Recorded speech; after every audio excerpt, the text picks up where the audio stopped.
रांगोळीचे सुपुत्र उद्योगपती प्रदीपराव देसाई यांचा वाढदिवस विविध उपक्रमांनी साजरा। रांगोळी तालुका हातकणंगले येथील उद्योगपती प्रदीपराव देसाई यांचा वाढदिवस विविध उपक्रमांनी साजरा करण्यात आला। दिवसभरामध्ये गावातील विविध ठिकाणी स्वच्छता मोहीम राबवण्यात आली। तसेच रांगोळी व परिसरातील नागरिकांना औषधी वनस्पती व त्याचे अनेक प्रकारचे फायदे व महत्त्व याबाबत माहिती मिळावी यासाठी वाढदिवसाचे औचित्य साधून प्राथमिक आरोग्य उपकेंद्र रांगोळी इथं वनौषधीची श्री प्रदीपराव देसाई व सौभाग्यश्री देसाई वहिनी व रांगोळीचे सरपंच संगीता नरदे यांच्या हस्ते लागवड करण्यात आली आहे। यामध्ये अश्वगंधा, कोरफड, अडुळसा, हाडजोडवाळा, इन्सुलिन अशा विविध प्रकारच्या वनौषधीची लागवड लागू करण्याचा नाविन्यपूर्ण उपक्रम घेण्यात आला आहे।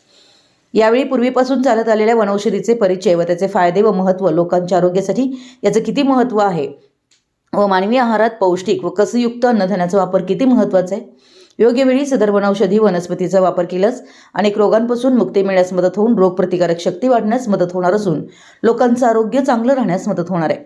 याबाबतची माहिती श्री सुनील काटकर यांनी दिली। यावेळी आशा सेविका व इतर कर्मचाऱ्यांना पौष्टिक अन्नधान्य श्री प्रदीपराव देसाई साहेब यांच्या हस्ते वाटप करण्यात आलं। तसेच राम मंदिर इथं तरुण उद्योजक प्रेरणा व्याख्यानाचे आयोजन करण्यात आलं। रांगोळी गावातील तरुण उद्योजक जयसिंग भुले यांनी गरिबीतून अथक मेहनत घेऊन एक उद्योजक म्हणून केलेला प्रवास, त्यांच्यासमोर आलेली आव्हानं या सगळ्यावर मात करून यशस्वी उद्योजक म्हणून नावारूपास आलेले भाले यांनी तरुणांना व्यवसायातील आव्हानं, आलेल्या संधी, यश याबद्दल मार्गदर्शन केलं। यावेळी त्यांचा यशस्वी कार्याबद्दल सत्कार करण्यात आला।